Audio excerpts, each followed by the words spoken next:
Alright, let's go. Bum, bum, bum, bum, bum, bum, bum. Once more, I find myself in this maze of hallways. James's hand is still clutched tight around my arm, not even giving me a chance to walk on my own. You don't have to drag me, you know, I point out. Are you afraid I'll run off?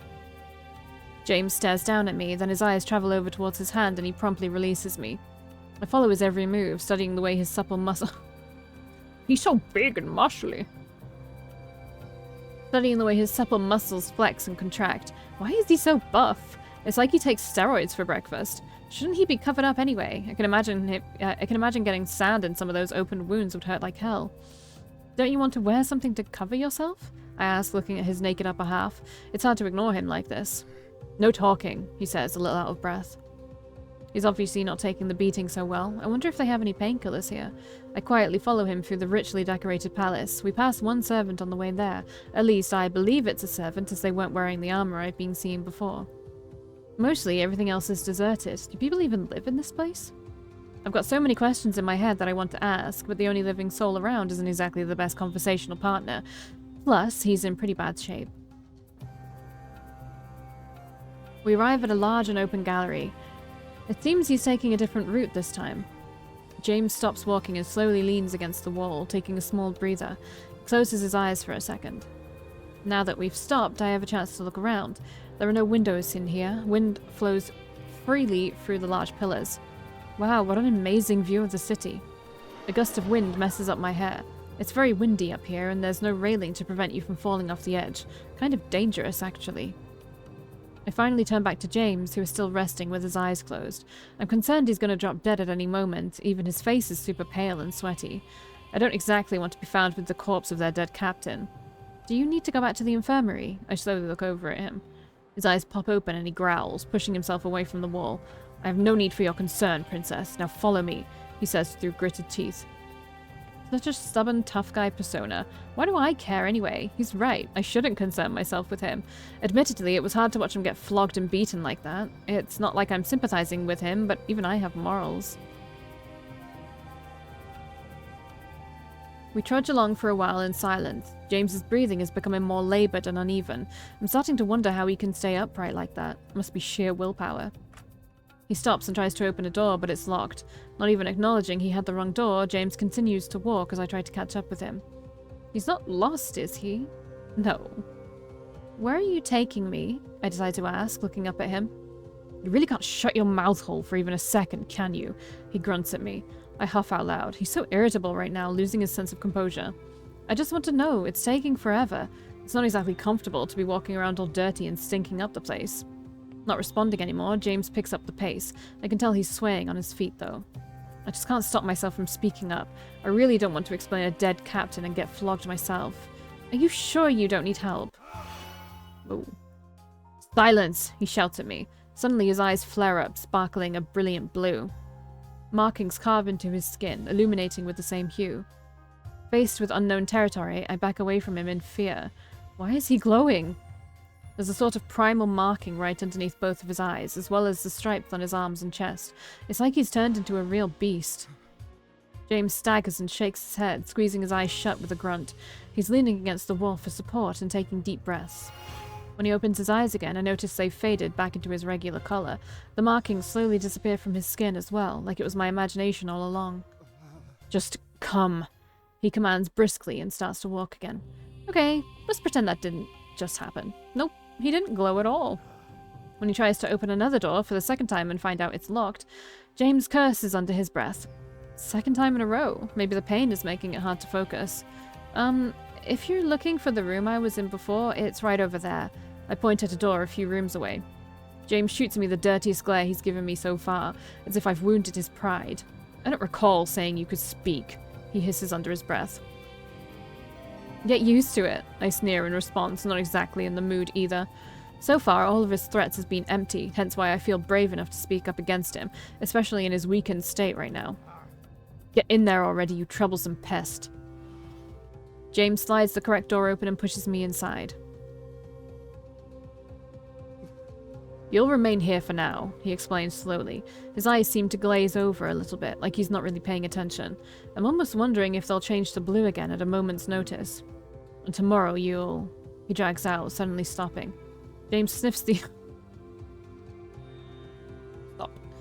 James sniffs the air until his eyes land on the pot I used to urinate. There's a universal expression of disgust on his face as he crinkles his nose. Imagine being, oh, boo boo, I apologize for using the water vase for my urine. One, that's such a weird way to say that. Like, how can anyone be kind in this game? It's just, like, so doormatty. In this route, it seems to be doormatty. Yes! Oh my god, I peed in it! No need to point out that I shouldn't have. I throw my hands up in the air. James stares at me, not saying a word. We use that to hold drinking water, princess. You can. He starts slurring his words. You can. He repeats, trying to remain upright. Oh no, he's going to. My quick thinking has me shooting thread out of all my fingertips, aiming at the wall. Not a second later, James's eyes roll into the back of his head and he collapses, falling right into my makeshift net. His entire body bounces up and down until he finally remains motionless. James is unconscious once again. I groan out loud. What the hell do I do now? I decide to look for help. Hello? Anyone? I need help! I shout through the hallways. My voice booms and ricochets from the walls, but it feels eerily empty. Eok? I call out for him, hoping against hope he's around. One last call for help and I'm met with silence. Is there really no one around in these parts? What am I supposed to do with an unconscious James? I remember dragging him around before to get him to Eric's lab, but I can't exactly do that now with all those wounds on his back. And there's no way I could lift the guy up. He's too big. He's just too muscly and buff. Fine. I guess I'll just have to find my own way back to the infirmary. It feels like it takes me ages before I find the gallery again, having taken a wrong turn here and there. Still no sign of anyone. Just where is everyone here? I stand closer to the edge, looking down at the city below. It's so far down, so I rest my hand on the pillar for support, in case I accidentally lose my balance. I focus on the people below. There's definitely life down there, as I see some sort of species, the same sort of species as Eok, walk around on a busy street market. Maybe it's just that there's no one in the palace at the moment, which is weird in itself. I linger on the site below me for a little while longer, briefly wondering if I'm able to climb down myself using my thread. I don't know who's talking, so careful, life's too short to think about throwing it away to the likes of below. An alluring and mature voice startles me. I whirl around with my heart in my throat and accidentally lose my footing on the edge. Ah! I cry out, falling backwards. Oh, it's a sexy lady! A woman catches my wrist and pulls me back to safety. Oh my, you really do have a death wish, she chuckles at me. My adrenaline's coursing through my body after experiencing its near-certain death. I thought I was alone, but finally I found someone. Is this James's mama? She releases my wrist, flipping away her long hair from her shoulder. Once upon a time, I was in your shoes as well, staring down below, wondering if it would be better if I jumped or not. She continues with a heavy sigh. She looks towards the sky. How I wish I could jump out there and fly off into the sunset. She shakes her head. Unfortunately, life doesn't work out that way. Who are you? I finally manage to ask. The name's... Is that Lᴂna or Lᴂna? I don't know. I'm gonna go with Lᴂna. Just because it's an A and an E smushed together, it looks like. Sorry if that's not it. I don't know what to, Google to get that symbol. So I'm sorry. Welcome to the planet of Yule. I promise it's not all that bad here. Wait, maybe I can find it. How do you pronounce an A and an E smushed together?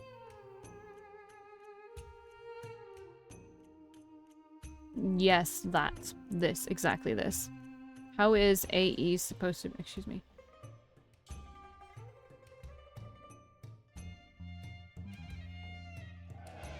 Oh, we can listen. I don't want to do that, though. I will. Listen. Let's listen. Hi, welcome back to Pronunciation with Emma. Today we're going to look at ah. Ah. Now, a lot of people confuse this sound with eh, which I've made a video about. You can go and check that out. But today it is all about ah. So compared to eh, we kind of smile a little bit. With ah, Lᴂna. we don't. Imagine you go to the dentist and the dentist says to you, open wide. Okay? You open wide and you go ah. really wide. Lᴂna. That's the sound we need, but cut it short. Ah. Lᴂna. Ah. Lᴂna? Ah. Don't Lᴂna? smile. Ah. Maybe? So it's really open. Apple. Apple.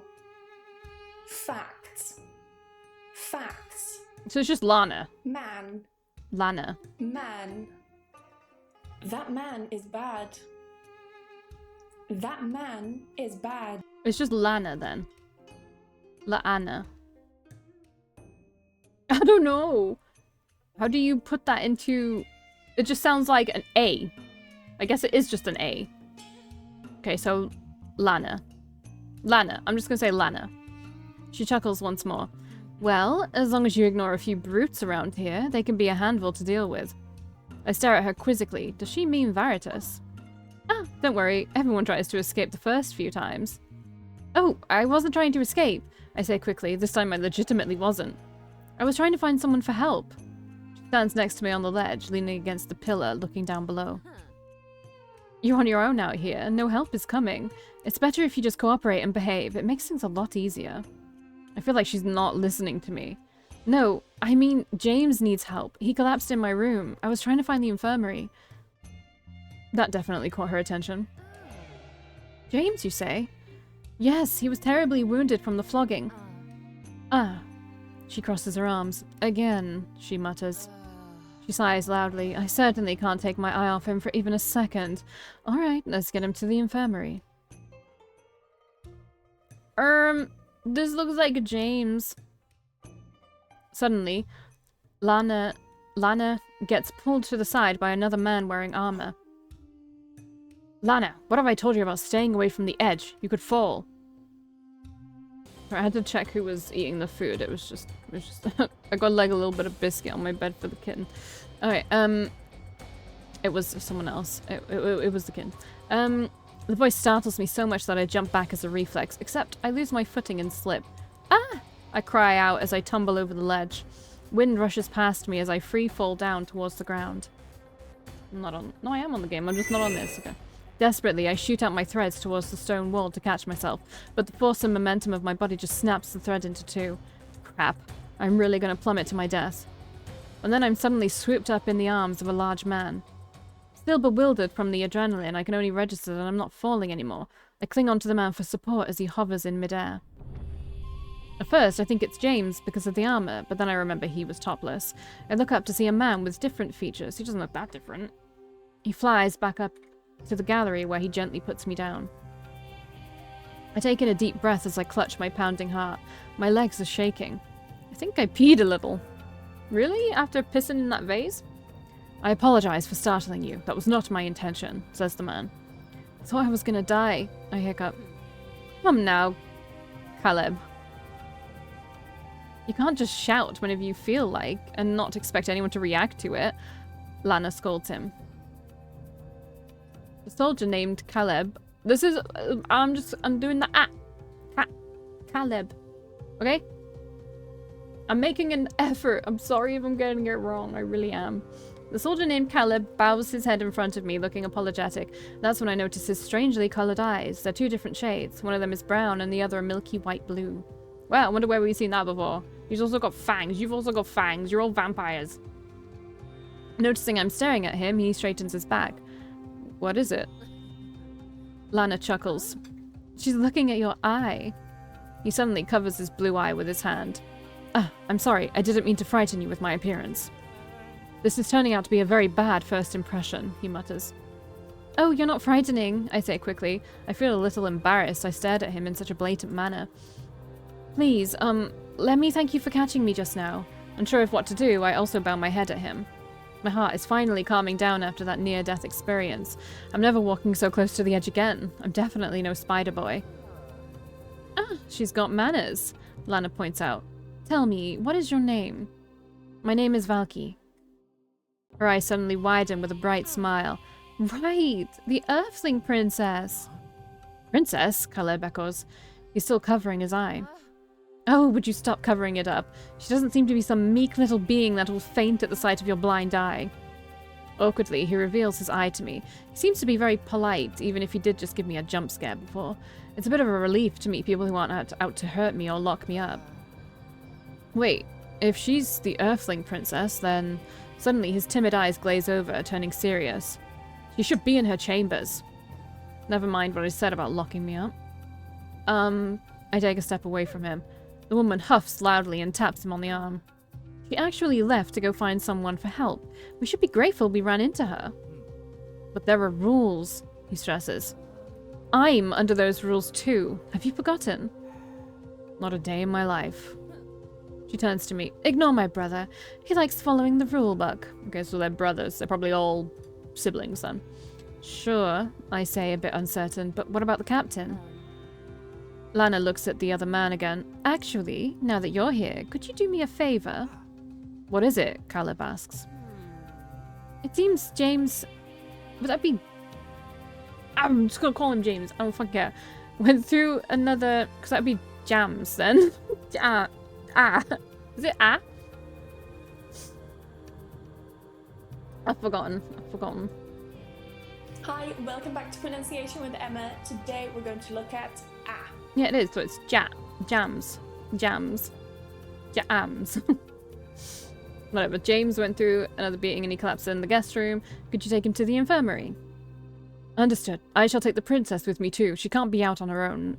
Not while the rest of them are having a banquet with Lord Veritas. I disagree with you, but it does seem like the princess is indeed in need of a good night's rest. Lᴂna mulls over. No one really seems to be taking James's collapse as something that requires immediate attention. In fact, quite the opposite. It seems it happens often. Also, how can I rest with everything that's happened? I'd much rather take a bath at this point. Yes. How can I rest well when I've been taken hostage? For a second, the woman looks forlorn.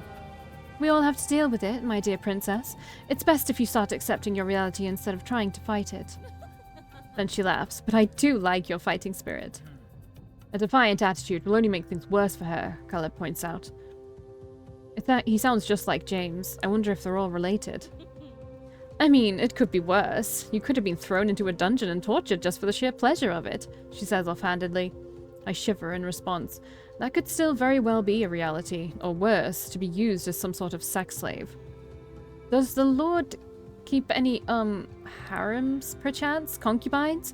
I ask hesitantly. They both raise their eyebrows at me. Why? Are you interested in becoming part of his harem? Lᴂna laughs. Caleb shyly looks away and coughs into his hand. Lord Veritas does not dabble in such frivolous manners. I didn't mean to become part of it, I say hastily. I just wanted to know if I had to be prepared. Do not fret, princess. Lord Veritas may be many things, but a connoisseur of alien flesh and company is not one of them. Caleb looks a bit uneasy as he says this. If you're worried about what might happen to you, trust me, it's nothing of the sort. Keep your head down and try not to cause any trouble. You'll coast along just fine. If you're lucky, you won't even get to see much of Veritas. Also, my room is always open if you wish to chat, she offers. No, it's not. The princess isn't allowed to roam the palace unsupervised, Caleb immediately argues. Oh, hush. If you're so worried about that, why don't you supervise her yourself? Caleb bows towards me again, his hand on his chest. If the princess is okay with having me, I will personally keep watch over her. A little flustered, I bow my head in return. I guess he doesn't seem so bad. He is wearing armor, however, which makes him a soldier. Anyone is better than James, though. Yes, that is all right. Now, shall we return you to your chambers? You said James was there as well. Yeah, he is like, I don't know, unconscious. I nod my head. Seeing the blank stares on their faces, I awkwardly clear my throat. It's so hard to get used to not nodding. Yes, he collapsed. Alright, let's head out. Take care of my little brother for me, Lᴂna says cheerfully. The both of us walk away. Caleb has been making polite small talk here and there. He doesn't seem so bad. Caleb, I start. Is this a regular thing? James getting lashings, I mean. Does Lord Veritas beat up all of his subjects? He remains quiet for a bit as he stares straight ahead of him.